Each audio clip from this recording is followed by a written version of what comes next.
That's my big sister. She a her name is Trix.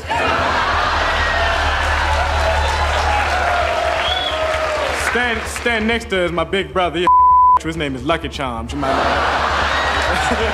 Everybody's afraid to run though, because they know that even though it's 1982, it's still a risky business to be the first black president. You know, you have to give speeches like this. My fellow Americans, as the president up here. In the good old days, you get gonorrhea, your hurt, go get a shot, cleared right up. Then they came out with herpes, you keep that shit forever like luggage. Eddie Murphy is a comedy and cinema legend, but apparently when he was younger, he went on this TV show and made some uncouth jokes and got himself canceled. He continued to not stay out of the news. It was some controversy or another, from the anti-gay joke that did not age well. That special still sparking conversations with new generations. I got some rules when I throw down, when I do my stand-up, I got rules and straight up, I'm allowed to look at my ass while I'm on stage. To the whole trans prostitute scandal. And I'm not gay, and I'm not, you know, and that's what's weird about this, to have your sexuality question and your moral fiber question and all that when all I was doing was trying to be nice to somebody. How did Eddie manage to have a long career and decades-lasting controversies? Well, let's get into it. If you have watched Saturday Night Live the past few months, you already know my next guest. He's emerged as one of the brightest lights of the cast on that show, and this is his first time on the Tonight program. Would you welcome Eddie Murphy? Eddie? Eddie Murphy showing up on The Tonight Show? That moment was massive. The show wasn't just some late-night gig back then. It was the place to be if you wanted to make it. If Johnny Carson gave you the nod, you knew you were about to blow up. And getting a seat on that couch after your performance? That was the ultimate seal of approval. For Eddie, stepping onto that stage at just 21 was a huge deal. Sure, he was already killing it on Saturday Night Live, but this was different. It wasn't just the weekend crowd. This was the mainstream audience, the older folks, the big names in Hollywood. Carson's approval wasn't just nice. It was like getting a pass straight to the big leagues. Eddie wasn't just another cast member anymore. On that stage, it was all him, and he owned it. His confidence was next level. His timing was spot on, and the energy he brought had everyone paying attention. The world around him was a little different. Reagan was in the White House, milk was under $2, and movie tickets were still cheap. Olivia Newton-John had the #1 song with Physical, and E.T. was about to make history. Families actually gathered around the TV, and Johnny Carson was the king of late night. And on that night, Johnny handed the mic to a rising star who was about to change the game. Eddie's set, straight up comedy gold. He cracked jokes about wearing ill-fitting suits, joked about family members with names that sounded like cereal brands. That's my big sister. She a prostitute. Her name is Trix.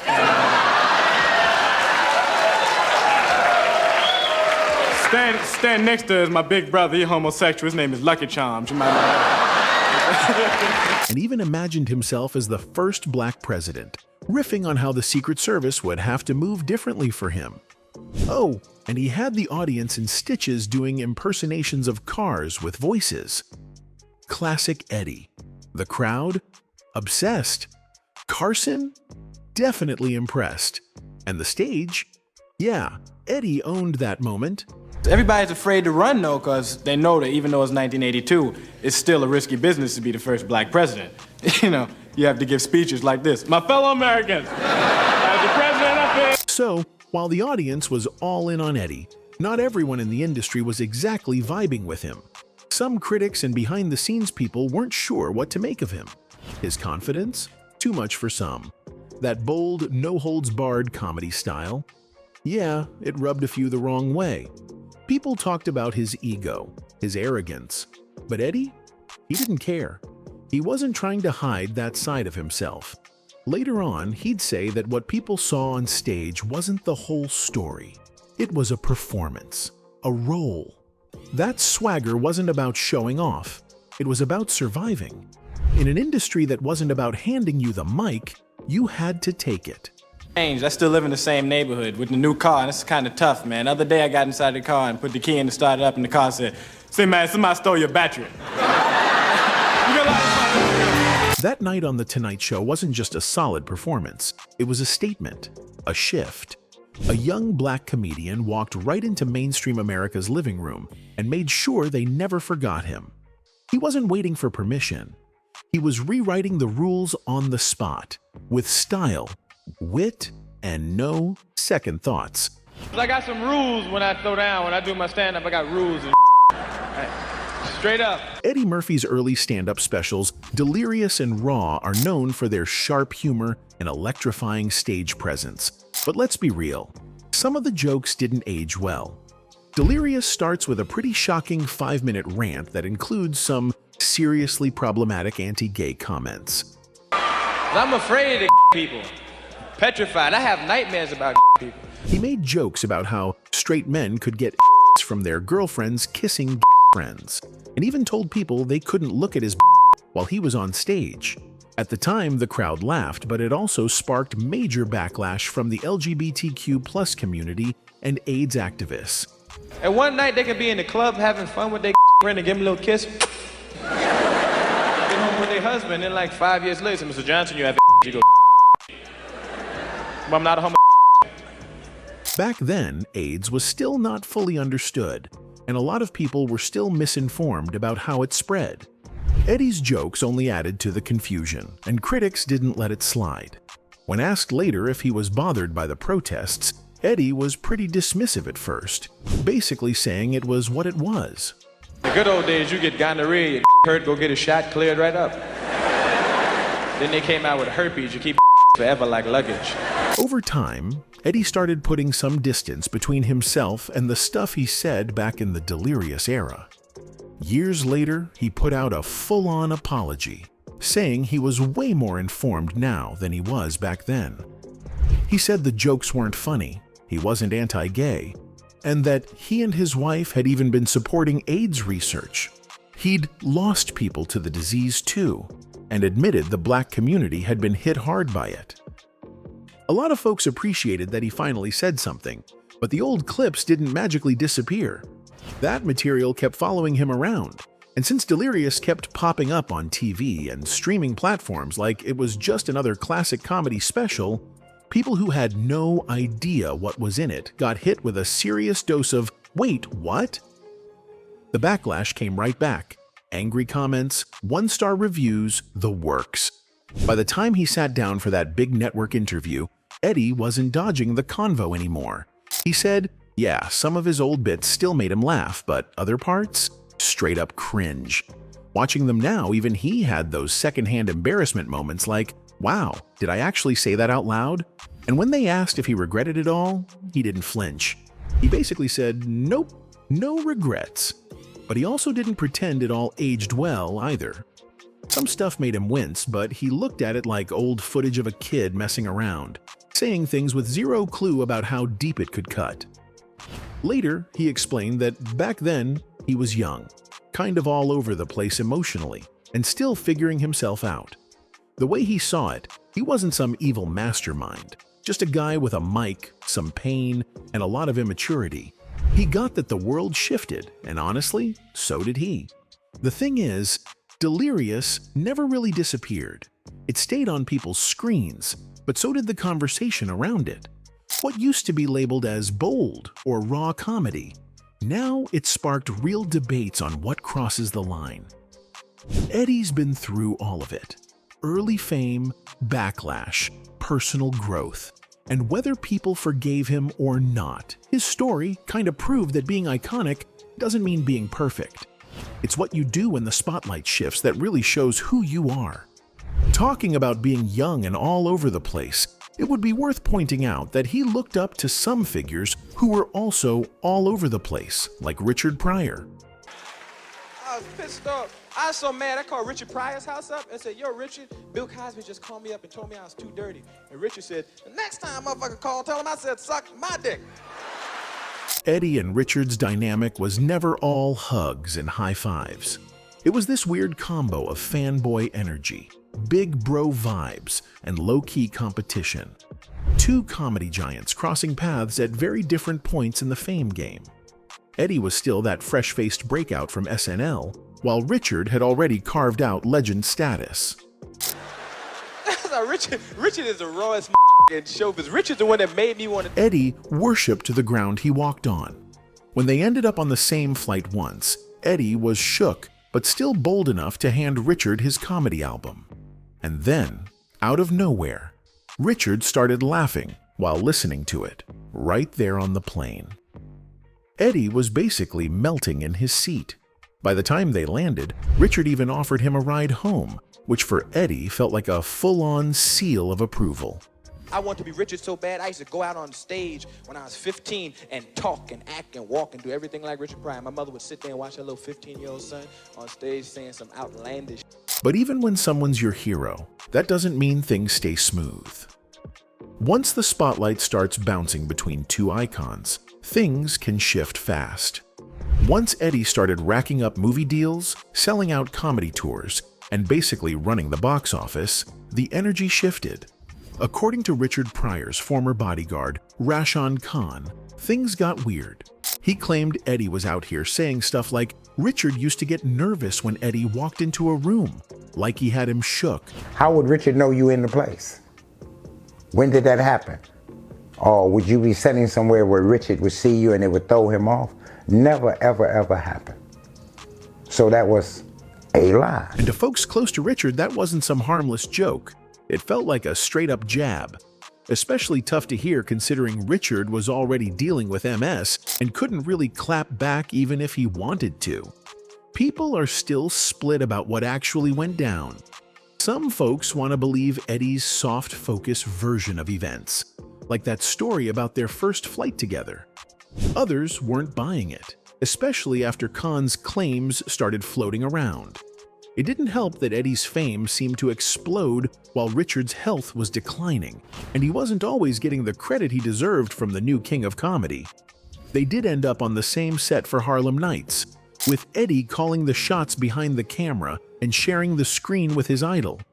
On paper, it looked like a win for both, but folks around the shoot said it didn't really feel like a reunion. More like two stars coexisting, not two legends bonding. Eddie directing the man he once looked up to? For some, it felt off, like the roles had flipped too hard, too fast. Even Arsenio Hall, who was tight with both of them, had his own take, and it didn't exactly line up with Eddie's version. At one point, he shared this low-key moment where Richard gave Eddie a quiet nod while watching him kill it on stage. Just a small gesture, but one that said a lot. Still, Arsenio's version didn't mention the whole cassette tape story Eddie always brought up, which only added to the feeling that people saw that friendship through totally different lenses. And Richard stands at the end, and they comes to the step, and they walk away together, and it was the greatest moment. Yeah, that's sad. Later on, Eddie never missed a chance to hype Richard up in interviews. He called him the greatest ever and made it super clear that Richard paved the way. But even with all that public praise, something still felt a little off for some fans. Like, yeah, the compliments were loud, but maybe the thank yous didn't land where they needed to, especially for those who felt like Richard never really got the love he deserved from the new school he helped create. Their whole dynamic wasn't some cute mentor meets protege setup.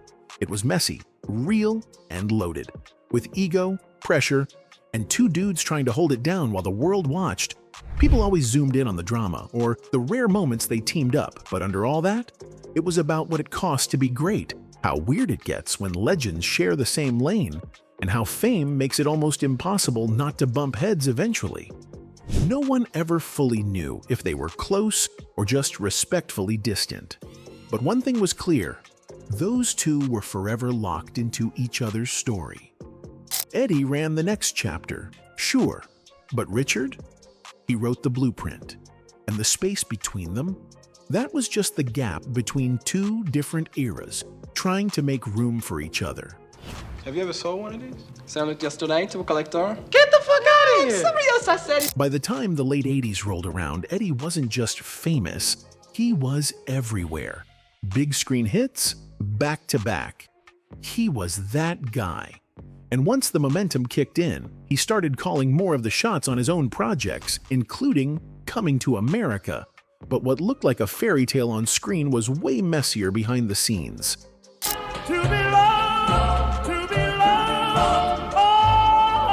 He brought in John Landis to direct, which surprised a lot of people. They'd had a good run before, so Eddie figured he'd give him another chance, even though Landis still had a cloud hanging over him from that tragic mess on the Twilight Zone movie set. People were still side-eyeing that whole thing, but Eddie went with his gut and backed him anyway. What followed wasn't exactly smooth sailing. Between drama with Landis and beef with writer Paul Mooney, things were tense, like really tense. You know my friend Neil Brennan? He's friends with you. Yes. He told me a story about how Paul Mooney tried to beat you up outside of the Comedy Store. Nah, not tried to beat me up. But no, it was an argument. That second round of working together, yeah, it went completely sideways. Landis apparently showed up like he was the boss of everything, acting like Eddie hadn't leveled up since their last movie. Kept talking down to him, like he was still some rookie trying to get a line in. And it didn't stop there. Landis was moving reckless on set, calling Eddie out for not showing support during his legal mess and basically making things way more tense than they needed to be. It finally blew up one day. During a nasty back and forth, things got physical. Murphy snapped, grabbed Landis by the throat, and made it real clear he wasn't playing. Word is, Landis tried to crack some weird joke and reached for Eddie in a way that crossed every line. That's when Eddie shut it all the way down. Landis hit the ground, face red, eyes watering, and dipped out fast. Eddie wasn't laughing. That whole moment, it was personal, and it marked the end of any real working friendship between them. Landis didn't exactly take the blame for the tension, though.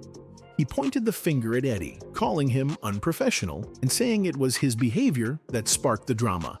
Who's right? Hard to say, but the bad blood was real, no doubt. Still, they ended up burying the hatchet enough to team up again on Beverly Hills Cop 3, even if the magic from their earlier days wasn't quite there. But Murphy wasn't just dealing with that. He had another battle brewing, this time with Paulie Mooney. Mooney, who had been brought in to help write Coming to America, ended up clashing with Eddie over creative differences and personal issues. The whole thing blew up, and Mooney was out. It wasn't just a business move for him. It hit him hard, like it was a personal slap in the face. All of this was going down while Eddie was not just acting in Coming to America, but also stepping up as a producer and taking control of his projects. Juggling his growing influence with all these complicated relationships wasn't a walk in the park. Sure, the drama with Landis and Mooney didn't tank the movie. Coming to America still crushed it at the box office. But it made it clear how hard it was for Eddie to balance his vision with the chaos of Hollywood expectations and big egos. And also, apparently the first time Paul Mooney and Eddie met, there was a confrontation. And Mooney came walking up and he's like, excuse me, homie. Yes, you have a routine about the Amityville Horror, about a ghost in the house. And I was like, yes. He said, well, I have a routine that's very similar. Let me hear your routine, homie. And I was like, I'm not doing my routine in the parking lot. And he said, you. And I was with John Landis. He said, and he said, you too, white man. Richard Pryor, who was close to both of them, was there and didn't hesitate to step in. He told Mooney straight up that he needed to apologize to Eddie for how he'd been handling things. It was one of those rare behind-the-scenes moments that really showed how much pride, egos, and pressure were floating around in the Hollywood scene. Richard heard about it. He took Mooney and Spoon, and he made them come to the main room at the Comedy Store the next night and after hours and apologized to me. Still on Coming to America, in 1982, Art Buchwald, a humorist, came up with this idea called A Crude World and pitched it to Paramount, hoping Eddie Murphy would star. Paramount liked it, gave it a new title, King for a Day, and made a deal with Buchwald. The plan was that if the movie got made, he'd get paid. In 1983, the studio brought in producer Alain Bernheim, who was also set to get a cut if Buchwald's idea hit big. But after 2 years of working on scripts, Paramount pulled the plug on the whole thing in 1985. Buchwald wasn't about to quit, though. He took his idea to Warner Brothers, but But nothing really happened until 1987, when Paramount started working on Coming to America, which, if you squinted, looked a lot like his original concept. Fast forward to 1988, when the movie dropped and became a smash hit. But here's the kicker. Paramount didn't credit Buchwald for the idea or pay him anything, even though their contract said they would if the movie was made. Naturally, Buchwald went to court, suing the studio for not honoring their deal and basically stealing his idea without giving him credit or cash. This whole thing turned into a major courtroom drama. In 1990, the court basically sided with Buchwald, confirming that Paramount had used his ideas in Coming to America without paying him like they promised. The ruling also took a swing at Hollywood's sneaky accounting tricks, where studios claim no profit on huge hits by cooking the books. Even though the film pulled in a whopping $288 million, Paramount insisted it made no profit, using a formula the court found downright shady. The ruling was a wake-up call for the industry to clean up its financial act. To avoid a long, messy battle, Paramount caved and gave Buchwald a $900,000 settlement. Eddie Murphy wasn't directly involved in the lawsuit, but the whole mess definitely brought extra attention to his role in the film. Murphy later admitted that the situation was a lesson in respecting people's creative work and making sure contracts are actually followed. The whole saga got its own book, Fatal Subtraction: The Inside Story of Buchwald vs. Paramount, breaking down the drama and its bigger impact on how Hollywood handles money and credit. Talking about controversies, there's also that time Eddie picked up a trans prostitute. What's that about? I love my wife, and I'm not gay, and I'm not, and that's what's weird about this, to have your sexuality question and your moral fiber question and all that, when all I was doing was trying to be nice to somebody. So picture this. Super early one morning, Eddie got pulled over in West Hollywood after picking up a 20-year-old trans sex worker named Shalimar. The area was already known for being heavy with street traffic of that kind. So when cops saw her hop into his SUV, they decided to roll up. They chatted with Eddie for about half an hour, but ended up letting him go since nothing technically illegal had gone down. Shalimar, though, got taken in over a past warrant tied to sex work charges. Eddie said he was just being helpful, claiming Shalimar looked out of it and he offered her a ride to be nice. His lawyer backed the story, saying he had a rep for helping folks out when they needed it. Still, the media ran with it, and people had thoughts. The whole thing blew up fast, with tons of side eyes and whispers about what he was really doing that night. Once things hit the fan, Murphy tried to clean it up with a sit-down in People magazine. He doubled down on his whole "I was just being nice" story, said he thought Shalimar was a woman, and that the whole thing got blown way out of proportion. He even brought up how he regularly helped folks who were struggling, handing out cash to homeless people and sex workers, supposedly to help them change their lives. But Shalimar had a totally different version. She claimed Murphy didn't just offer a ride. She said he rolled up while she was working and offered money if she'd put on some lingerie.